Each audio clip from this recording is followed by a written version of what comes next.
Mondo's ward.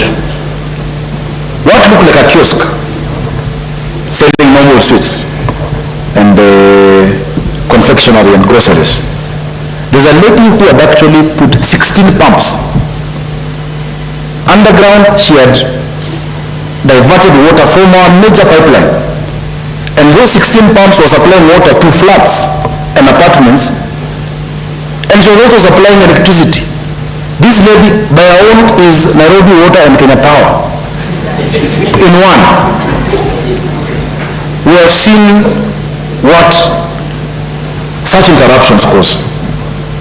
Members, again, when you see Engineer Muguna, Arnold, Oscar Omoke, or Ibrahim coming to a ward to deal with the legal connections, kindly give them space to do their work. Today, the people of Langata, for the first time, are receiving water, maybe not to the requisite pressure because we're moving there, but for the first time in decades, because we had to concretize part of the pipeline going there. But we didn't do it without humanity. We also made sure that the people in the informal settlements of Kibra can also get water to different points. And I'm sure Mheshimiwa Jera, Mheshimiwa Lawi, Mheshimiwa Masitsa, you can attest to it. And of course, Mama Network, you can attest to that is what is happening today in Kibra. Even if we want to help our young people with car washes, we can do it in a proper way.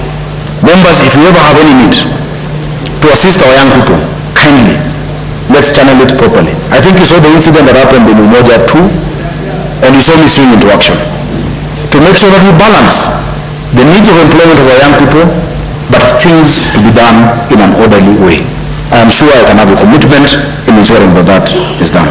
Let me also add that the city's sewer network, which was developed to serve a population of only 2 million people, was last substantially upgraded in 1987. That system is being overhauled. It will be overhauled. We have secured financing of up to 20 billion shillings from the Africa Development Bank and the French Development Agency to upgrade this. This will be applied through Athi Water Works and Nairobi Water Sewerage and Nairobi Water and Sewerage Company. Ladies and gentlemen, much of Nairobi's housing does not dignify our people. Our families deserve to live in houses with separate rooms for their children and with private bathrooms for their parents. There is no dignity, members, when we have millions of Nairobians who live in a house where the only thing separating you and your children is a bedsheet. There is no dignity. Honorable members, especially of the male gender, the men, there is no dignity when your wife has to go and line up early in the morning to a communal bathroom to shower, where the other men and women standing outside. That is the life of many of the people of Nairobi. The housing agenda for the county of Nairobi must go on, and it is going to go on. Our urban renewal and affordable housing plan will make it possible for us to begin building these dignified homes that our people deserve. Members, we intend to do the work we're doing. You know, we've awarded 6 estates. We also intend to partner with the national government because they have a fund with money. The place that this fund needs to be applied the most is Nairobi. There is no part of this country with more informal settlements than Nairobi. Earlier this year I said that long-term residents, those who stayed in Jericho, those who stayed in Bahati, those who stayed in Woodley, those who stayed in these old houses that belong to us as a county, will be able to convert their past rent payments into payment for their new homes. Each and every resident who lives in our houses, where a card has been passed from a father to a nephew, to a daughter, to a son, they will get to own those houses and they will pay for service charge those houses. What they paid from the 60s, what they paid from the 50s is enough mortgage for them to own those houses. And I will give you an example. I met recently with the people of Woodley here. 42 houses, Honorable Speaker, are going to give us 1,975 apartments. We need not be greedy and unappreciative for the county again to demand those 42 people to start paying as if they have come today. Don't they deserve those houses? I will bring that to the assembly because you have to pass it, but let us think of these people. But ladies and gentlemen, every cloud has a silver lining. Through your speaker, the Right Honorable Ken Okeomundi, who has a very colorful past in the entertainment sector, as I did. Together with your leadership, the leaders of majority, minority, and the whips, I am committed, and please take me seriously, read my lips. I am committed to ensuring that each and every one of you in this assembly, as well as in the executive, get to own a house in the city of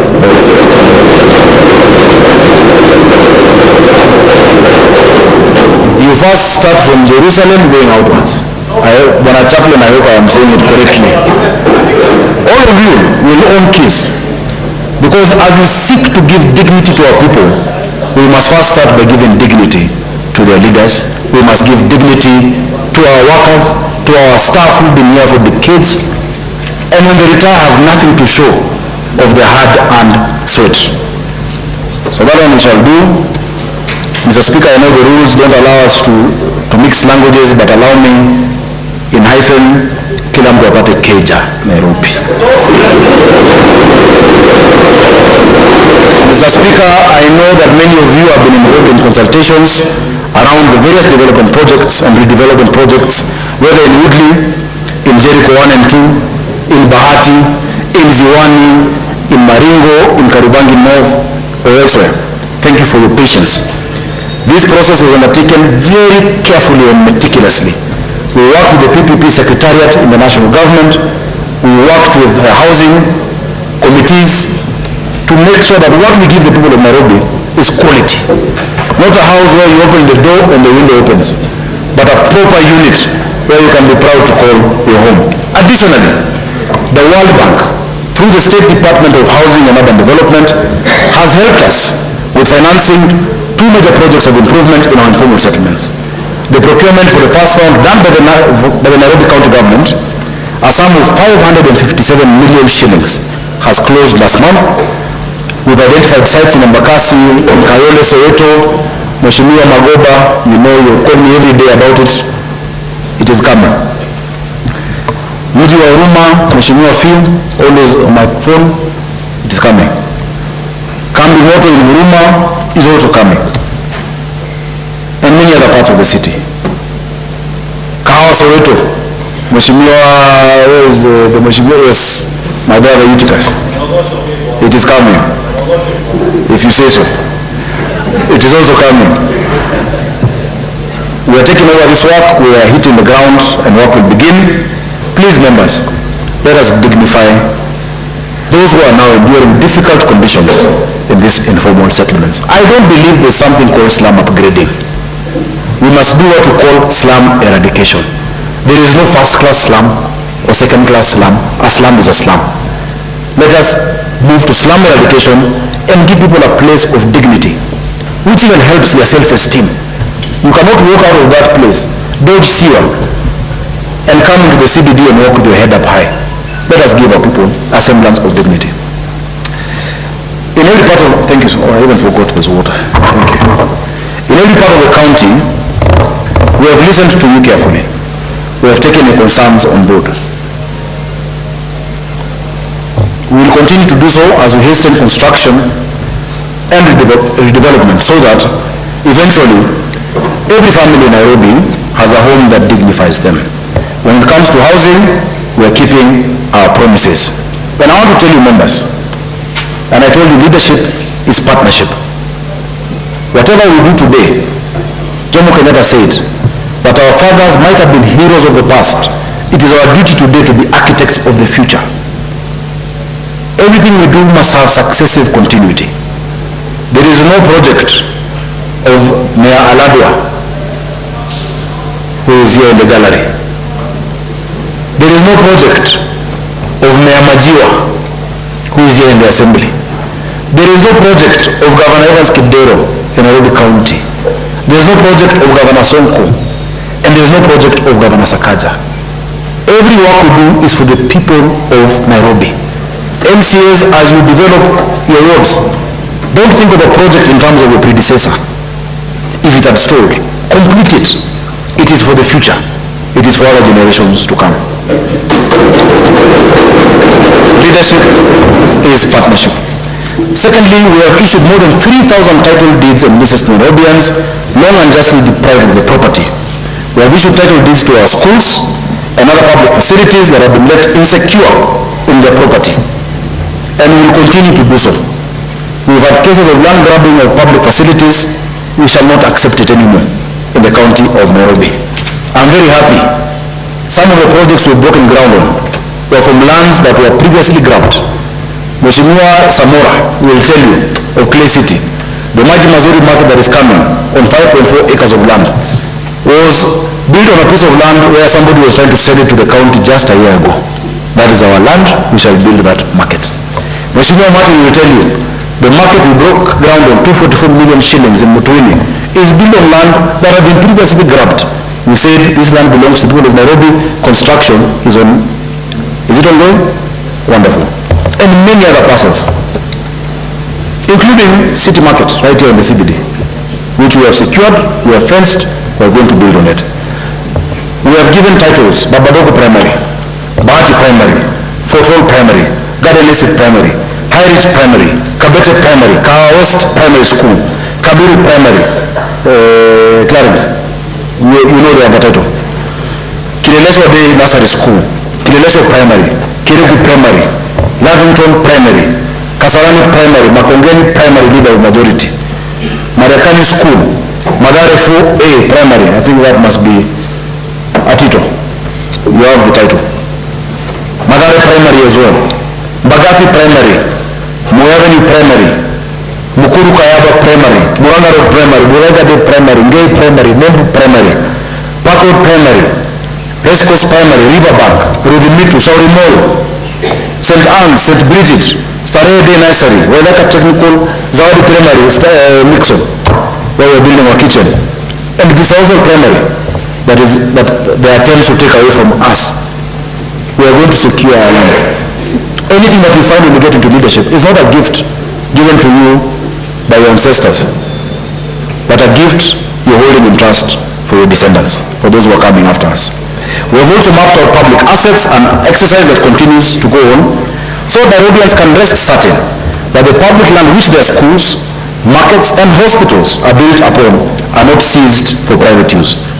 These efforts, ladies and gentlemen, have brought us a 16% rise in rates revenue. They have secured the property rights of Nairobi, and they have made it possible to give land back to those who have been denied a piece of their own, whether individually or communally. In the coming few days, and I don't want to preempt it, members, I will give you a report of just exactly what we have been able to secure that was either gone, or being planned for in the county of Nairobi. Let me speak about our work to equalize opportunity in the county of Nairobi. When the people of Nairobi gave me the honor of leading this county, they asked for equity. They spoke clearly. They said the days when opportunity was a favor and not a right, the days when it was distributed by corruption, cronyism, and quiet nods were over. We have lived up to that standard. This financial year, we are distributing, and we have distributed bursaries and scholarships worth 857,800,000 to 124,100 young men and women in Nairobi. That is right, 857 million. Ladies and gentlemen, let me give you an illustration. From 2013, where there was a county government, to 2017, where was the next county government, followed by many iterations of a government, including NMS, including speakers, and I thank all those who've held for it. For 10 years, Nairobi County spent 3 billion in total on bursaries. 3 billion. In the last 19 months, we have spent 1.88 billion in bursaries. In less than 2 years, we have allocated quite a significant amount. We have steadily raised our allocation to the ward bursary funds. We started at 4.5 million per ward in 2022. We are now up to 7 million shillings per ward. For the first time, again, since God built Kenya, in the history of our great county and country, bursaries are available every school term. 2.5 million first term, 2.5 million second term, 2 million third term, times 85 wards of Nairobi. That means that more students and pupils will have a clear opportunity to make the most out of their talents. In equalizing opportunities, we have begun to break the cycle of corruption, impunity, poverty, and division. For many and many of us, we can only be where we are because of education. We want academic excellence for our children, but we also want physical excellence for them. We want them to learn the virtues that team sports fosters, courage, teamwork, and a love for excellence. And sports also keeps them out of trouble. But let me tell you, members, you will never have cohesion if you don't have equality of opportunities. You must equalize opportunities. That a child born in Magari, a child born in Mukuru, must know that they have the same chance at life as a child born in Karen, as a child born in Lavington. That they know that they have the same shot at life. The prerogative for that equality of opportunity rests in this house. We must equalize the outcomes of these children. And the greatest equalizer is education. So we shall increase support towards our children in education. Members, as we speak about sports, I want to thank you for participating and supporting. We launched the inaugural SAKAJA Super Cup in 2023. We featured 374 teams, 340 teams right from the wards, and 34 female teams from the constituencies. It was very successful. We put on a street soccer tournament last year, and we continue to support various infrastructure across the county. So our primary means of that support really is on building sporting facilities and infrastructure.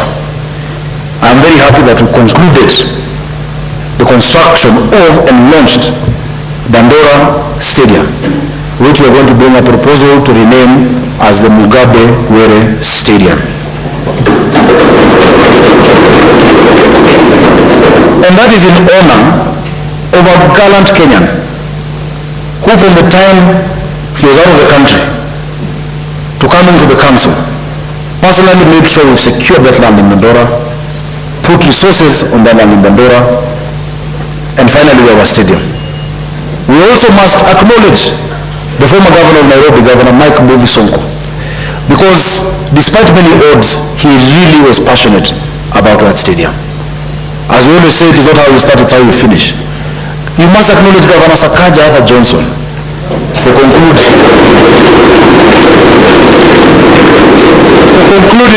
that stadium, which we shall use in memory of the gallant warriors. We recently concluded and opened Uhuru Sports Complex in Kariobangi South. Honorable Mbatia, thank you. And in commissioning Uhuru Sports Complex in Uhuru, we acknowledge number one, Honorable Norman Nyaga of Kamkunji, Honorable Simon Bugwa of Kamkunji, because that time it was in Kamkunji. They helped us secure it.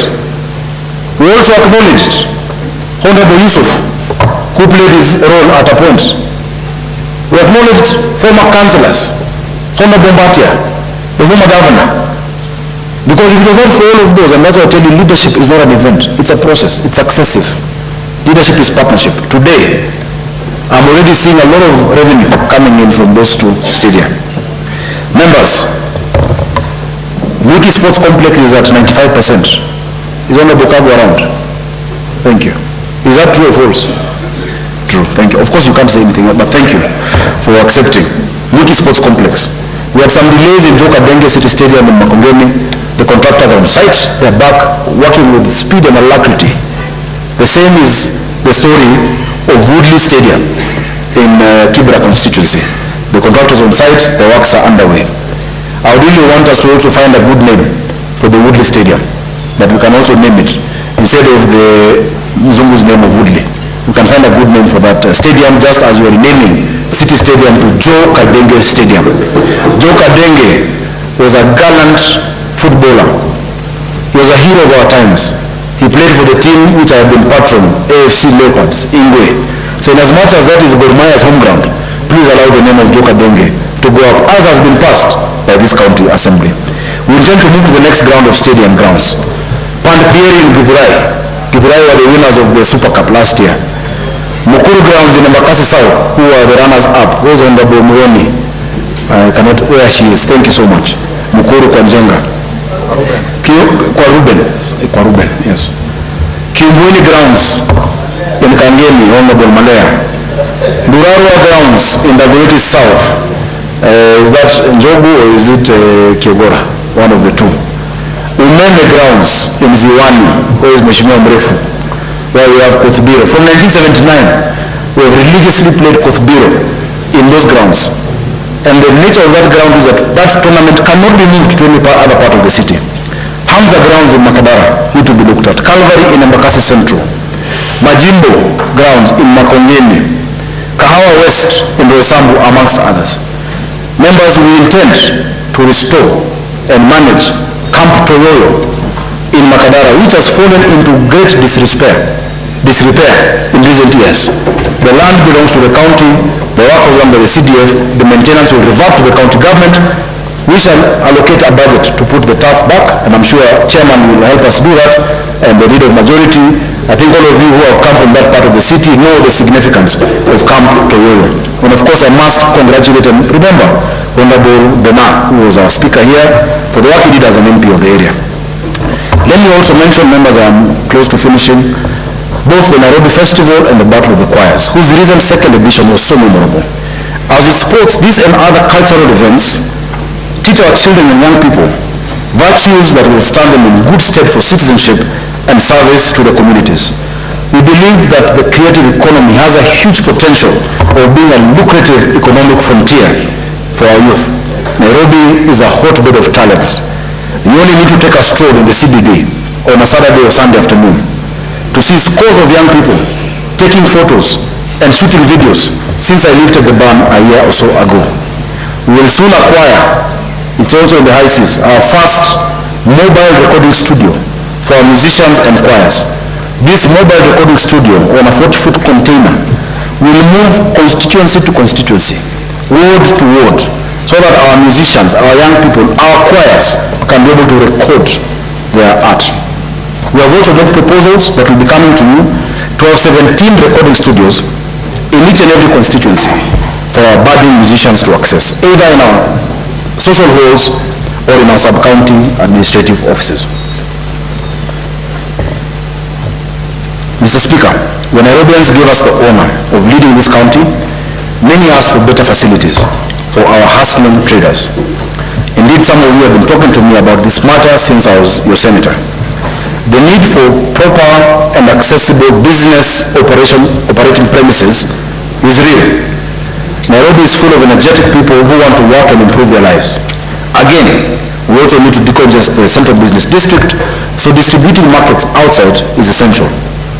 These are very important catchment area for our traders, and that is why we're building these markets outside the CBD and on important routes so that we can make the most of these opportunities. A few weeks ago, as I mentioned just now, I broke ground for Mutembei market, which is going to cost us 244 million. It will be done. That's only one representative market of those that we're building in the next few months and years. We promise to deliver markets to the people of Nairobi. We will deliver. We are building Juju market in Mihanga. Current market, already procurement process is about to be concluded. Mheshimiwa Anthony. Kahawa West, Mheshimiwa Dr. Clement. You know where we are with that. Hospital Hill, Madari. We're building the Raila ODINGA market. That was toy market. We're building the RUTO market. We're building Jiru, Gumba in Madari, and Karibangi North markets. Uhuru market as well in along Jogo Road. Construction of 4 is ongoing and beginning this financial year. Mutumi has started. The next 3 should include Karen, Juju and Uhuru market. And the rest, just after June, when we get into July, we shall continue. I'm very grateful that the national government has offered to pick up 10 of our markets. And so Maji Mazuri is on course, Ruiru market, rather Ruai market is also on course, and many others. But just as we're decentralizing markets from the CBD, we're also moving public services out and bringing them to your neighborhoods. Look, we can all remember how stressful it was to get basic public services. I know we've all been there, going from one office to another office in the CBD, wondering where help would come. There are few things more annoying than not getting the services your taxes have paid for. It had to end. Following extensive public participation, my administration has identified 6 proposed boroughs in the county of Nairobi to which we intend to devolve our services. Nairobi North, Nairobi East, Nairobi South, Nairobi West, Nairobi Central, and Nairobi Southeast. We have commenced the construction of Southern and Northern Borough offices in Kibra constituency and in Kasarani, respectively. We have identified sites for the construction of the other 4, which will commence in subsequent financial years. Allow me to thank you for participating in the public participation processes, and also our members of National Assembly, because they also had a session and they came and gave their ideas. There are historical issues. The Dagoretis, for instance, did not want to be separated. There are issues with Kibra and Nangata. There are issues of Kasarani, and Dosambu, and Bakasi South, and Bakasi East, and Makadara. All of those have been taken into consideration, and the report should be with the County Assembly. In the sub-counties, we are working to complete the stalled offices for Westlands, Kasarani, and Makadara sub-counties. We have also embarked on the phased improvement of ward offices to bring services closer to our people. Having improved the conditions under which our staff work, it is essential to help them to serve you better. We cannot expect our staff to give dignity to our people when they are working in a dignified working environment. And that is why the first improvements done within the CBD, within City Hall, were at City Hall Annex. From 1983, when City Hall Annex was constructed, there had never been any improvement. I invite you to visit it. And if you have not been there in a while, you might get lost. City Hall Annex today stands as a state-of-the-art representation of who Nairobi is. Every Nairobian who needs a service now has to get it promptly and fairly. I have asked each and every sector, and I know they are working on the standard operating procedures and service level agreements of how long it must take to respond to a citizen of Nairobi. We do not need the situation where you must know somebody to push your file or to actually get you responded to. Many of you have endured the frustration of delay and denial of service. These innovations and use of technology are designed quite directly to end those frustrations. What is our vision? Our people without a vision will perish. We must always remember what we're trying to achieve. When you wake up every day, when you leave your families, when you leave your homes, what are we working towards? A few days ago, I was asked about my early memories of Nairobi. We grew up in a city that was orderly. We grew up in a city where there was community, because neighbors knew and cared for each other. We grew up in a city which public services worked. The quality of municipal governance made our family life possible, and we are grateful. Nairobians want a city of order, dignity, of hope, and of opportunity. A city where everybody knows and obeys the rules, where no one is subjected to indignity and humiliation. A city of hope and of opportunity for all. That is a county I desire. And I know that is the county that you want and that the people of Nairobi desire. As leaders, we are responsible for achieving it. Tom Joseph Mboya said, there are no supermen who are going to come. It is upon us to change our county. I ask you once again, members, to rededicate yourselves to making Nairobi that green city under the sun. We expect that this plan will guide our city's journey as we look towards the future into all sorts of exciting ways that yet keep faith with the vision that we have, the vision that we share. that will expand infrastructure and service networks within the city. Members, and especially the Committee on Planning, as you consider, Mheshimiwa Parapala, new development guidelines and land use plans for the city that are before this assembly, we brought this before the assembly. Members, we must appreciate the global urbanization trends. We have had a lot of commentary out there about statements that we have made and that we stand by of where the city is going. By the year 2050, which is less than 28 years from now, Nairobi will have at least 10.5 million inhabitants. The SDGs recognize that 65% of the world's population is going to be in urban centers. To avoid urban sprawl, which we have seen in many parts of the world, and its negative concomitant effects, we must rethink and redesign many of our neighborhoods. Our city is 696 square kilometers. It will not expand. We must use the available technology of building to ensure sustainable housing, even as we raise height restrictions in different parts of the city. The city will not expand. We shall not have urban sprawl. Densification is the way to go. We can only go up. However, members, the process of reviewing of these plans, which brings together our urban planners, our resident associations, other professionals, must take these facts into considerations. The provision of water and sanitation remains a key consideration. I am grateful to our development partners who have actually committed billions of shillings to expand our sewer networks, to expand our water networks, and to expand that necessary infrastructure. Let no one imagine that we will just issue a blank check for uncontrolled development before the infrastructure that is required to go hand in hand with it. But we must start socializing ourselves.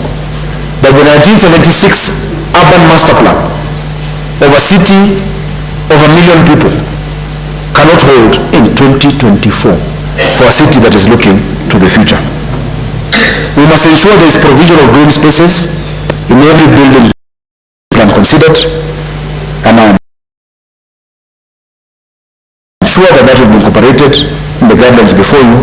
Strict adherence to development control guidelines, plot ratios, ground clearance, as well as provisions of social amenities in healthcare, in education, in recreation, and in mobility. Traffic assessments must be done.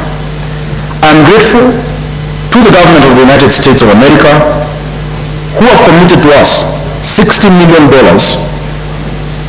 which currently translates to around 8 billion shillings through the Millennium Challenge Corporation, to finance our land use and mobility planning as well as infrastructural development, including part of the buses for the BRT, in a threshold program that will cover the next few months. Additionally, that will lead to what we call a compact program, which goes above the tune of $700 million. I will be joining His Excellency the President in a state visit to the United States of America on invitation of the government of the United States to make sure that you, the leaders of Nairobi, who represent the people of Nairobi, are able to follow this development that's coming to our city, and that the people of Nairobi are able to benefit from it. As leaders of this county, because we had the new plan. The new plan provided a framework for detailed planning of the city. After the new plan, there were supposed to be local area plans for each and every area. During the time of the NMS, they advertised for different plans. I remember Airport North, Woodley. It never happened. And we said, instead of piecemeal plans, this MCC support of $60 million can enable us, on the foundation of new plan, to actually do the Nairobi Urban Master Plan moving forward. As leaders of this county, we need not just look at the day-to-day running of the city or the quarterly plans, but also Nairobi of the future.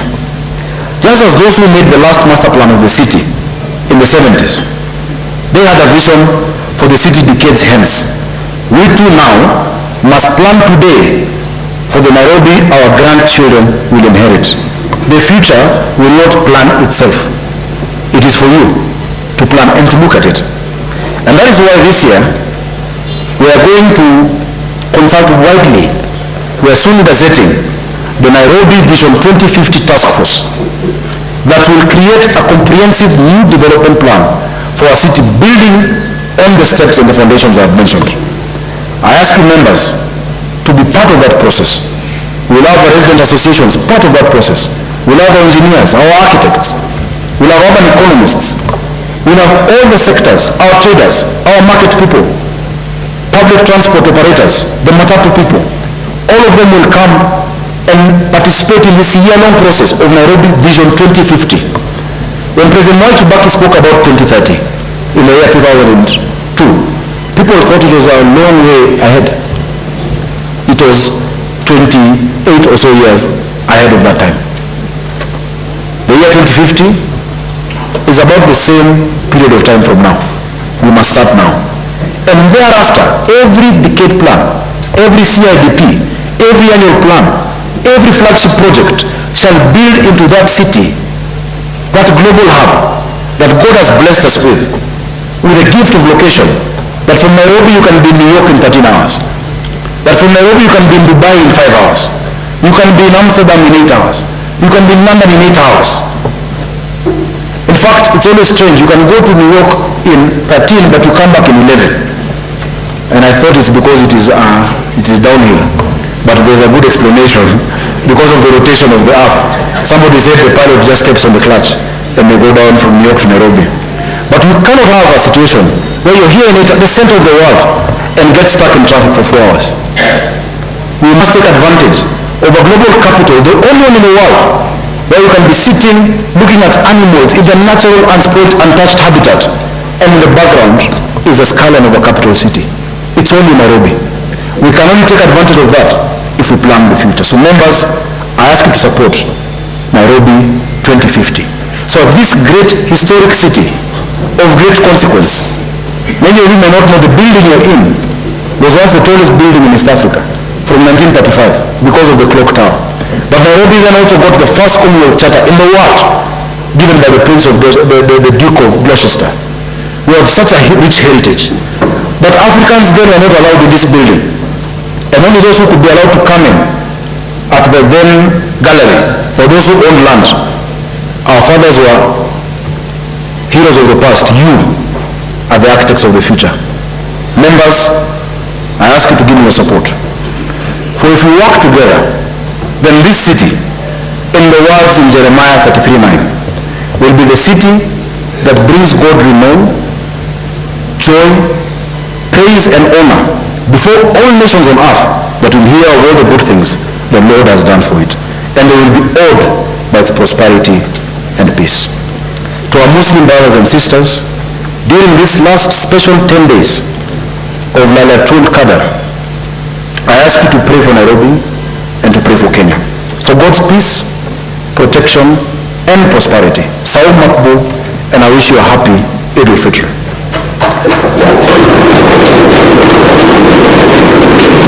Honorable Speaker, honorable members, ladies and gentlemen, the people of Nairobi, God bless you all. God bless Nairobi. God bless Kenya. Lazima iwak.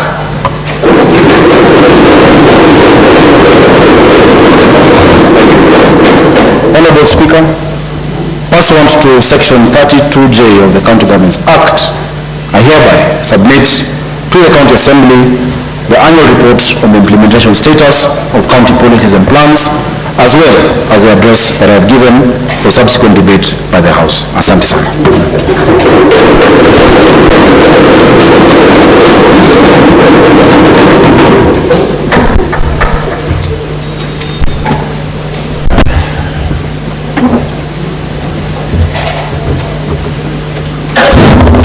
Thank you, Your Excellency the Governor. Indeed, Governor, you have set the standard. And for those who are eyeing the seat, maybe in 2027, we'll have to really try and adjust to fit. Honorable members, Our standing order number 27.4 provides, and I quote, whenever the governor delivers an address, a member may, as soon as practicable, thereafter lay the address on the table of the county assembly following the reading of such address. I therefore now call upon the leader of the majority party, Honorable Jateso Peter Imatok, MCA, to lay the address by His Excellency the Governor on the table of the county assembly and give notice of the motion contemplated in the standing order 27.5. Clerk, kindly assist the Honorable Majority Leader to lay. Honorable Majority Leader, you want to confirm the speech? Honorable Speaker. Honorable Speaker, one Ken Mundi, His Excellency the Governor of the capital city Nairobi, all the dignitaries invited, the members of the executive, the members of the fourth estate, honorable colleagues, pursuant to the provision of standing order number 27.4, I beg to lay the following papers on the table of the Assembly today, Thursday, 4th April 2024.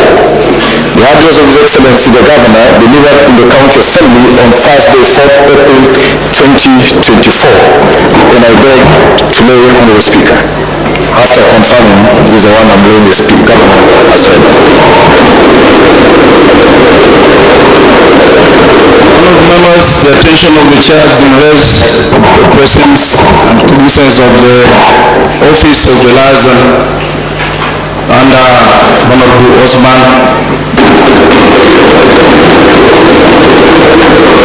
We have the Chief of the Staff, David.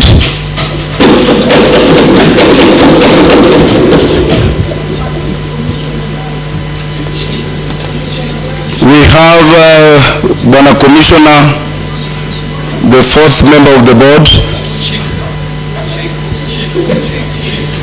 Commissioner, please.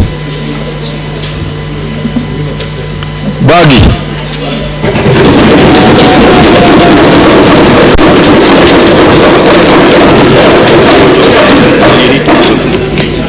We have our Sheikh, who is going to lead us in a final prayer before I adjourn. Kindly, Sheikh, please. Kindly, please, Bwana Sheikh, lead us in a word of prayer before we adjourn.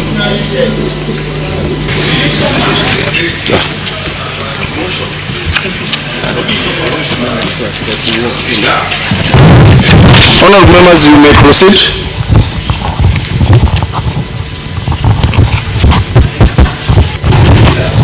I'm made to understand Commissioner Wina is in the house.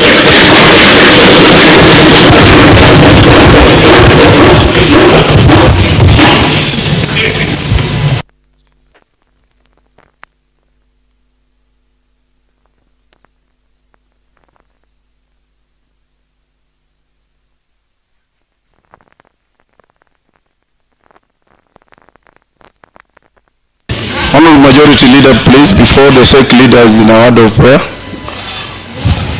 Honorable Speaker, order Honorable Catherine, please. Parliamentary presidency and parliamentary practices requires this Honorable House to lay a notice of motion on the address of the Governor. Before that, through standing order number 1, Honorable Speaker, may I, on behalf of this Honorable House, appreciate the Governor for a well, precise, and more importantly, a short address as compared to other governors who give more than 6 hours of address to this chamber.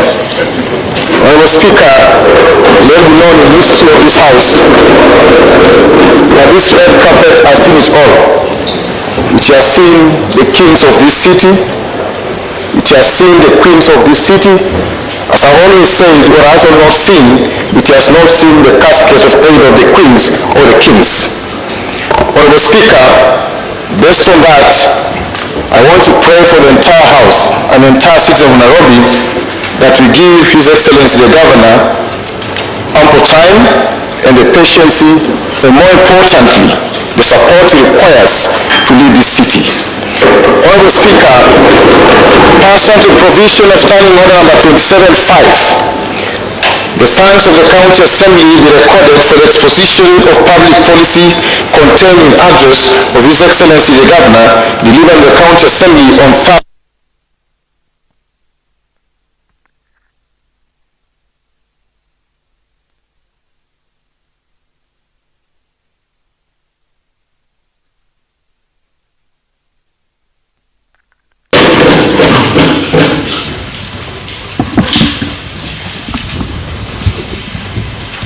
Honorable members, you may be upstanded.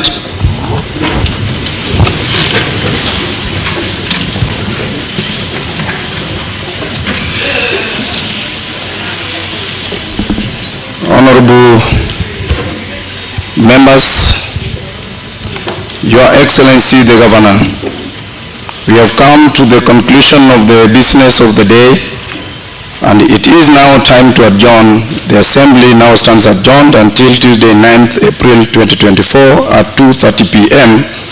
Your Excellency the Governor, I also take this opportunity to invite all members and our guests to a reception at the Assembly Gardens. I also request all members and of our guests to remain standing in your places until the procession of the Excellency the Governor and the Speaker leaves the chamber. Sheikh, kindly please lead us in a word of prayer. Bismillahirrahmanirrahim.